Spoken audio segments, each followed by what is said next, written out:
हाँ, तो दूसरे सेशन में ये है कि हमारे समाज के साथ में आज क्या हो रहा है? समाज जो है वो इकट्ठा नहीं है। क्यों नहीं है?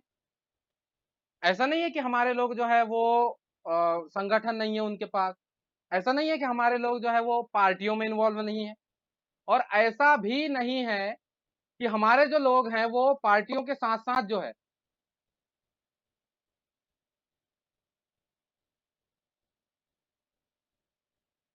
हमारे जो लोग हैं वो पार्टियों के साथ-साथ अच्छे नहीं हैं।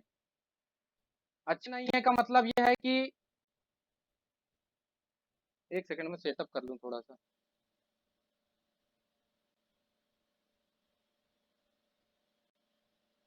हाँ, हो गया।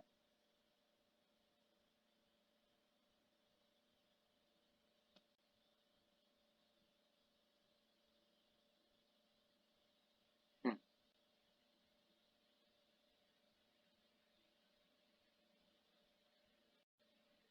तो अपना ये आज का जो मुद्दा है इस पे अपन चर्चा कर लेते हैं मुख्य रूप से कि हमारे जो लोग हैं आज तक की 15 बार में सांसद भी रहे हैं, मंत्री भी रहे हैं और साथों साथ में विधायक भी बने हैं, जिला पंचायत अध्यक्ष भी बने हैं, जनपद पंचायत अध्यक्ष भी बने हैं, सरपंच भी बने हैं, पंच भी बने हैं और यहाँ तक कि ग्राम सभा में भी बहुत सारे लोग एक्टिव रहे हैं। और अलग-अलग संगठनों के माध्यम से अलग-अलग लड़ाइयाँ भी इन लोगों ने लड़ी हैं। और इतिहास को उठा करके अपन लोग देखें तो इसमें ये पाया जाएगा कि सिवनी जिले के अंदर जैसे कि बिरजू भोई है, बिरजू भोई जैसे कि नायक और इसके पहले शंकर शाह रघुनाथ शाह, उसके बाद में बिरसा मुंडा और उसके बाद में अपने जैसे भीमराव अंबेडकर जी, उसके बाद में बिरजू भोई के बाद में भी और कोई ना कोई लोग अपने सामाजिक कार्यकर्ता आते रहे हैं, लेकिन अपना समाज अभी तक की जुड़ क्यों नहीं पाया। और कई जगह में जुड़ता है और जुड़ने के बाद टूट जाता है और उसकी टूटने की लड़ाई क्या होती है। तो इसका एक एनालाइज किया गया और उसमें एनालाइज में ये पता चला है कि ये जो समस्याएं हैं कॉमन है। और कॉमन समस्याएं क्यों हैं? अब उसमें ये है कि छात्रों के साथ में समस्या ये होती है कि पढ़ने लिखने के बाद में उनको नौकरियां नहीं मिलती और नौकरी अगर मिल गई तो नौकरियों में ये रहता है उनको प्रोटेक्शन नहीं रहता, वो अपने समाज के साथ काम नहीं कर पाते और समाज के साथ काम नहीं कर पाते इसका मतलब ये है कि समाज के साथ तालमेल नहीं बैठा पाते। उससे बेटियों की आबरू लूटी जाती है, जमीन लूटी जाती है, अपनी संस्कृति लूटी जाती है। अपने समाज के साथ में हमेशा से ये कंडीशन रही है कि अपना जो समाज है वो इकट्ठा होते हुए भी इकट्ठा नहीं हो पाता और इनके साथ में समस्याएं पीढ़ी दर पीढ़ी, जैसे अधिकार इनके घटते गए हैं वैसे समस्याएं इनकी बढ़ती गई हैं। मतलब क्या हुआ? अधिकार घटे। अधिकार कैसे घटते हैं भैया? अधिकार ऐसे घटते हैं कि आपकी जो जमीन है, जमीन के से जुड़ी जो संस्कृति और संस्कृति से जुड़ी जो पहचान है और पहचान से जुड़े हुए जो दस्तावेज में कानून बने हैं और कानूनों की जानकारी अपन लोगों को नहीं है, उसके वजह से अपने अधिकार घटते हैं। और अधिकारों को घटने के पीछे ये है कि जैसे अभी तक की ग्राम सभा के अधिकार के अंदर जितने भी ग्राम सभा के अंदर आप लोगों को अधिकार दिए गए हैं उन अधिकारों का नॉलेज आप लोगों को नहीं है। और उन अधिकारों का नॉलेज नहीं है तो आप उनके उपयोग कैसे करोगे? और उपयोग नहीं करोगे तो वो तो गवर्नमेंट और दूसरे लोग तो यही समझेंगे कि ये अधिकार पुराना हो चुका है और इसका कोई उपयोग भी नहीं कर रहा है। इसी वजह से जो है इस अधिकार को खत्म कर देना चाहिए और कुछ दूसरा बनाना चाहिए। ऐसे ही कानूनों में बदलाव होते रहे। भारतीय संविधान में इतना बदलाव हो चुका है, जितनी मेरी उम्र और आपकी उम्र, 2 लोगों की अपनी उम्र जोड़ करके के भी उतने बदलाव नहीं आ पाएँगे वहाँ। करीब 150 के आस-पास। और मोदी जी तो बोल ही रहे हैं, मैं तो अभी तक की बोले 2000 से ज़्यादा कानून खत्म कर चुका हूँ। अब वो जैसे कानून खत्म कर रहे हैं, ये कानून भी खत्म कर देंगे अगर उनके लोगों को तकलीफ होगी तो। अब तकलीफ यहाँ पे क्या है, अपने लोगों को कानून होते हुए भी कोई तकलीफ नहीं है। जिन लोगों का कोई अस्तित्व नहीं है इस देश के अंदर और भी दूसरे संगठन, दूसरे समाजों के, वो लोग इतने सक्सेस क्यों होते हैं? अपन लोग तो कोई संगठन का निर्माण नहीं कर रहे, लेकिन अपने जो अधिकार हैं, उन अधिकारों को अपन नहीं समझ पाते, ये कैसी विडंबना है यार। और बड़ी बात यह है कि अपन किसी व्यक्ति पे भरोसा करते हैं और वो व्यक्ति अपन लोगों को समझा नहीं पाता। ये कैसी विडंबना होती है अपने समाज के साथ। अब यहाँ पर एक चीज और आती है कि भाई इतनी सारी जानकारियां, इतने सारे सब कुछ होने के बाद में अपना समाज जो है वो पीछे क्यों रह गया? तो पीछे इसलिए रह गया है,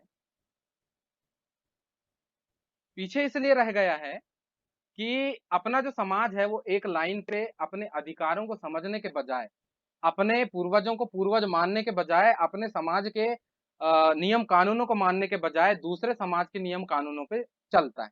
आज अगर किसी महिला के साथ, लड़की के साथ या किसी की जमीन के साथ बलात्कार हो जाता है या उसको कोई दूसरा व्यक्ति हत्या लेता है, तो अपना समाज क्या कर सकता है? सिर्फ ज्ञापन दे सकते हैं अपन, या 2-4 लोग इकट्ठा होकर के सड़क पे लड़ सकते हैं। वो भी अपने ही व्यक्ति से, अपने ही विधायक से लड़ेंगे, अपने ही सरपंचों को गाली देंगे। ऐसा क्यों है अपने समाज में स्थिति?